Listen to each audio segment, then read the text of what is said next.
is the cairn erected in 1973 for the 50th anniversary of the death of John Maclean.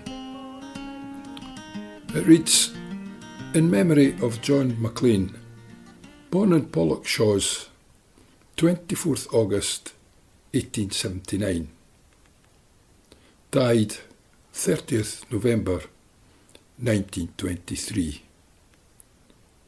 Famous pioneer of working class education, he forged the Scottish link in the golden chain of socialism. In the time often referred to as Red Clydeside, John Maclean attracted crowds of thousands any time he spoke in the streets. He was famously jailed for his beliefs. Most significantly, his opposition to the First World War. A true working class hero then. Now we already know of John's achievements in education, his fight for the working classes, his fame. But who was he?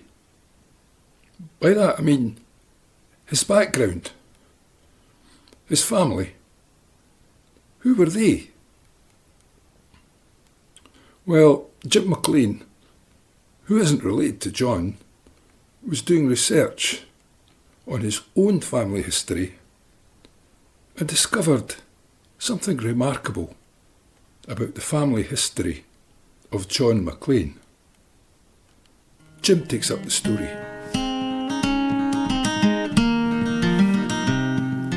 The 30th of November 2023, St Andrew's Day, was the centenary anniversary of the premature and tragic death of John Maclean, and it was marked by the issue of new biographies, reissues of old biographies, online articles in Wikipedia, pamphlets, and even a contest to find new songs about the great man. In the biographical introduction of In the Rapids of Revolution by Nan Milton, the daughter of John Maclean, we read, John Maclean's parents had been victims of the Highland clearances, when the crofters had been evicted from their land to make way for sheep, under conditions of terrible brutality. His father Daniel was born in 1845 on the island of Mull on the west coast of Scotland, the traditional home of the clan Mclean. He had been forced to make his way to the mainland when still a youth, and eventually became a potter. His mother, Anne McPhee, was born in 1846 in Corpach, a village situated at the foot of Ben Nevis.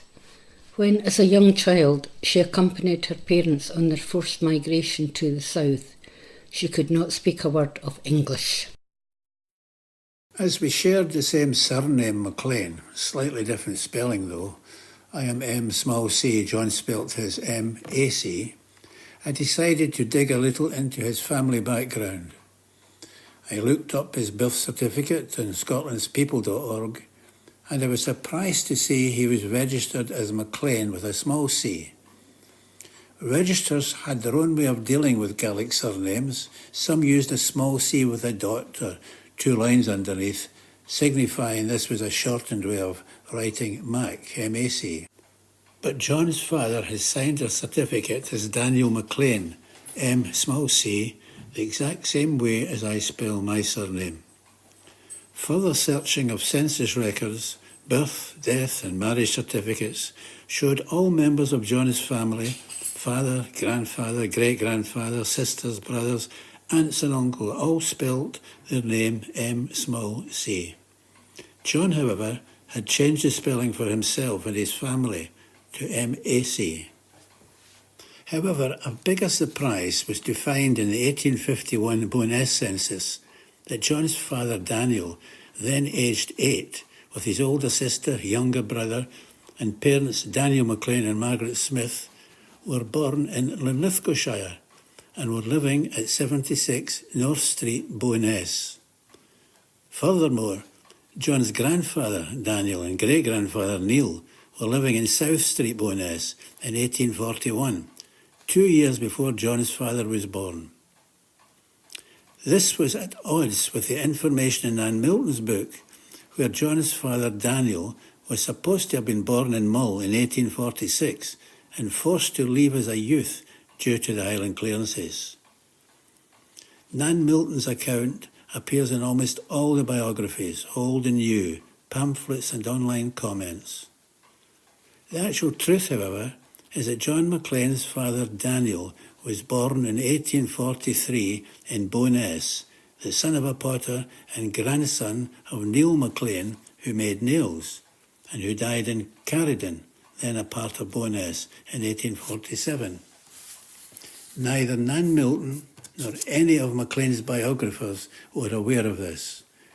One author, a professor of politics at Nuffield College, Oxford University, told me he had just copied everyone else. According to his good friend and fellow activist, Harry McShane, it's highly probable that the Mull myth, as I call it, was invented by John Maclean himself. In an article by Harry McShane called Memories of John Maclean, we read, On many occasions, when speaking in public, he repudiated the suggestion that he was not of the working class. A brief glance at his background and early life confirms all he claimed regarding his working class origin. His father, Daniel Mclean, came from Mull. According to another 1851 census, John's mother Anne, then aged 5, was living with her mother Catherine and siblings in the croft belonging to her grandparents, Duncan and Anne McPhee. Her father, John McPhee, had gone south, and Anne, her mother Catherine, and brother Donald followed on later after he found work in Nitshill near Paisley. So Anne hadn't accompanied her parents on their forced migration to the south, but lived with her mother in her grandparents' croft in Leondally, near the parish of Kilmoney until they were sent for. Maclean's father, grandfather were potters and from Bo'ness, not crofters evicted from their land during the Highland clearances. He was fortunate to make contact with Stuart Simpson from Bo'ness, whose local knowledge was invaluable in locating the Maclean's family home, 76 North Street, Bo'ness, a far cry from a croft on the Isle of Mull.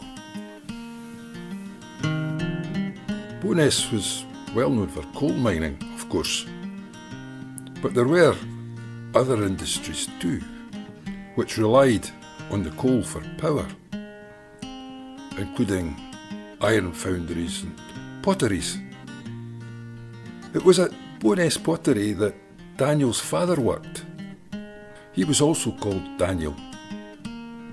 The family lived at number 76 North Street, with grandfather Neil living in South Street and working as a nailer, actually a master nailer. Presumably there would be a great demand for nails in Bo'ness, with some being used in the building of wooden ships still being carried out in the town, and quantities of nails, of course, being exported from the docks. There'd also be a demand for horseshoe nails. Work may well be the reason Neil brought the family to Bo'ness. Well, that was sometime around the year 1800. We don't have a house number for Neil, but it was in South Street, so it wouldn't be all that far from 76 North Street, where the elder Daniel and Margaret lived after their marriage in 1841. At that time, of course, South Street extended all the way from the foot of the Wynd at the west end to the Links at the east. But where was 76 North Street? And was the building still standing? We decided to find out.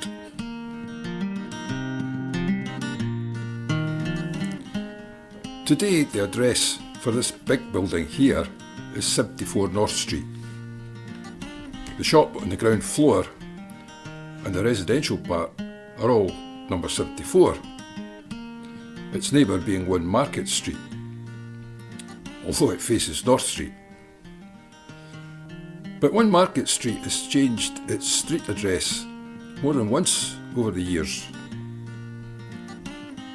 Since the beginning of the 20th century, it's mostly been listed as the shop being 72 and the flat above being 1 Market Street, because the entry to the flat was actually round the corner in Market Street. Before the early 20th century redevelopments in the town took place, Market Street was a very narrow thoroughfare called Beaton's Vennel, or later just the Vennel. Today, this business, which occupies the property, has the 2 floors and is listed as 1 Market Street. But this building was an early red herring in our search for number 76, which was Daniel Mclean's birthplace. In British listed buildings, it's listed as an early 19th century Category C listed building. But intriguingly, it says formerly listed as number 76 North Street.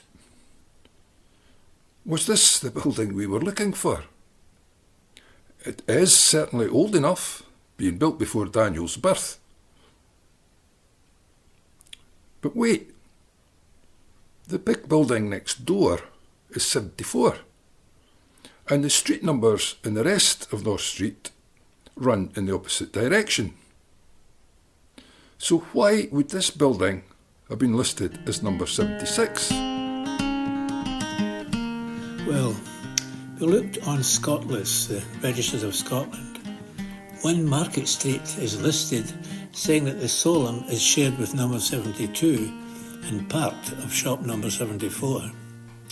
Then it refers to drains, soil and other pipes which are common to 72, 74 and 76 North Street and 1 Market Street. So 72 and 76 are not the same property. At some time they coexisted. So we asked Historic Environment Scotland if there could be some mistake in suggesting that this was once number 76. Their answer was that when they first listed the building in 1971, it was as number 76.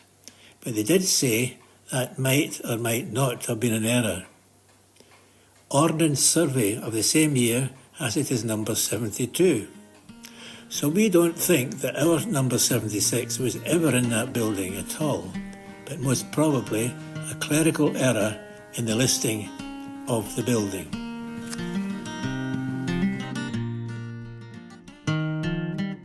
All of this building is now number 74. The branch's shop is 74, and round here in the close, or pend, we see the entry door to the houses above is 74. Further in, there is an unmarked door where there is a recess. Could that part of the building have been number 76? We know that in the 19th century, before reconstruction works, this was a narrow close through to South Street. An early photograph shows the building, which was demolished in South Street to make way for the redevelopment. You can clearly see the gable of 74 above the roof of this building. This gable was reduced and incorporated in the new build in 1901.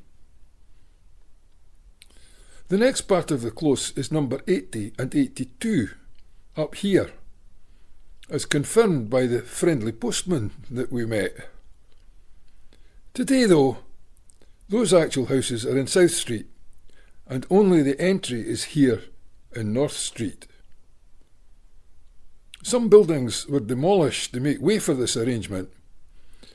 Was number 76 one of those buildings? We studied records for the various years from the earliest census in 1821 onwards, as well as birth records.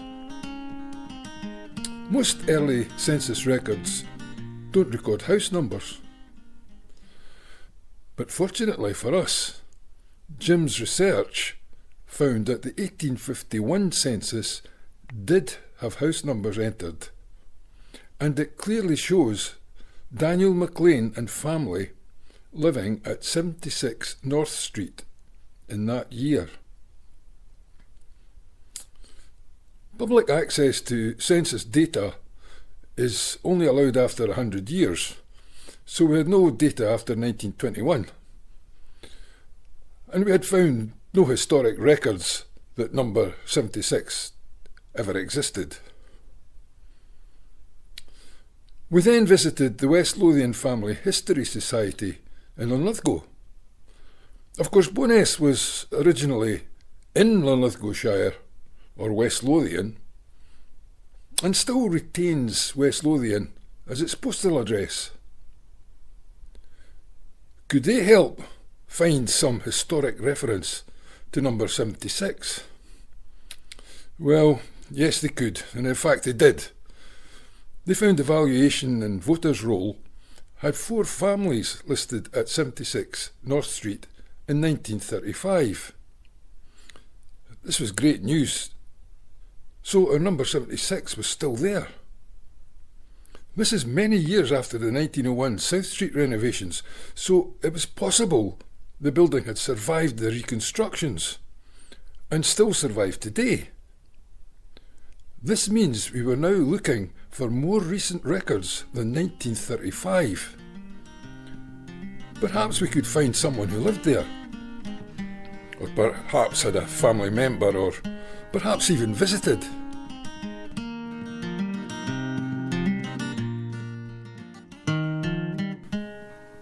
Now, as we found, 1921 was the last census we could look at. So we did a search on the address in archived newspapers, including Journal and Gazette. And here we found some evidence that 76 was in existence right up until at least the 1960s. A Mr. Brown, a chimney sweep and window cleaner, he had an advert, apply 76 North Street. There was no phone number, which means customers would have had to visit his house. Perhaps someone would remember. Maybe as a child they'd be taken along to Mr. Brown's door to ask for his services. There was a house fire at 76, reported by a neighbour who spotted the flames in the window. Luckily, her prompt actions meant the fire was confined to the one flat. A lady was assaulted on her doorstep at number 76, and the article tells us the Procurator Fiscal had considered using the ancient Scots law charge of hamesucking, which would have carried a greater punishment than the £3 actually handed out. Hamesucking is the offence of premeditated assault at the victim's own dwelling.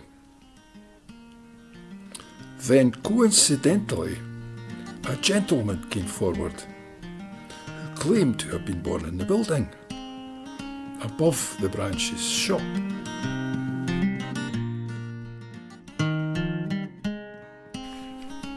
Amazingly, this man's mother was the victim of the assault reported in the newspaper. He also remembered the chimney sweep's cart with its ladders parked in the close outside. Crucially, he was able to identify his parents' flat as the one immediately above the shop. He did a sketch of the layout of his parents' flat from memory.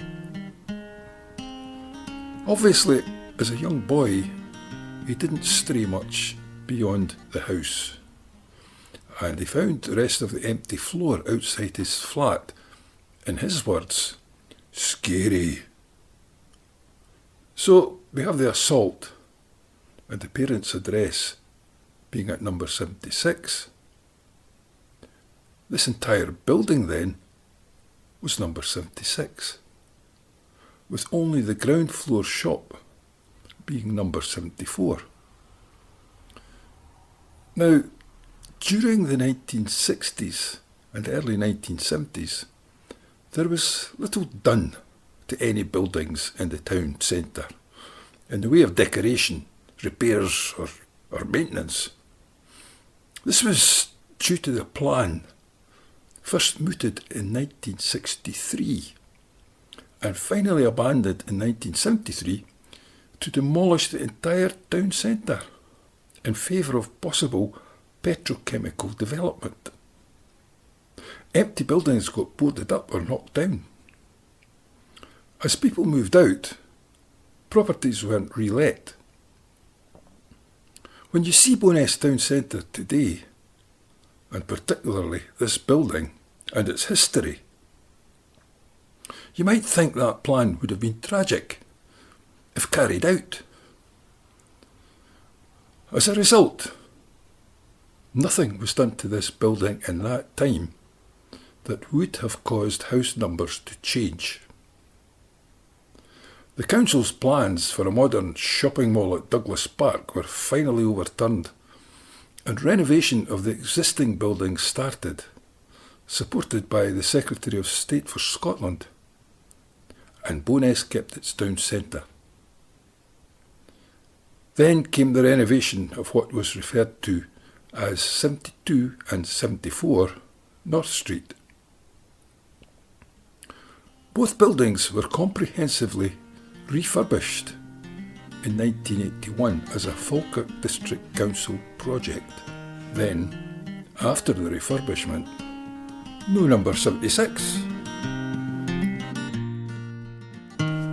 Today the flats are labelled 74 A, B, C, etc.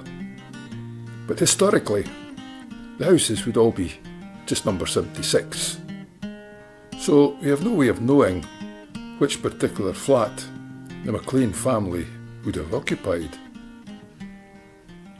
But we're still confident in saying that in 1843, Daniel Maclean, father of John Maclean, was born here in this building in the Market Square in Bo'ness. When you've passed your resolutions and you feel you've done your bit, and you think there's nothing more that you can do, why not act and in your actions emulate the grit of the man in Peterhead who acts for you? Of the man in Peterhead who acts for you. He is grateful for your money, he appreciates your cheers. Your sympathy is ample for his needs. But there are more important things than resolutions, cash or tears. Why not give him just a sample, say, of deeds? Why not give him just a sample, say, of deeds? 'Twas for you he garnered knowledge, sacrificed his very youth. He worked for you until his head was grey. They are killing him by inches just because he thought the truth, and having thought it had the guts to say. And having thought it had the guts to say. For the truth's a kind of virtue that the ruling classes fear.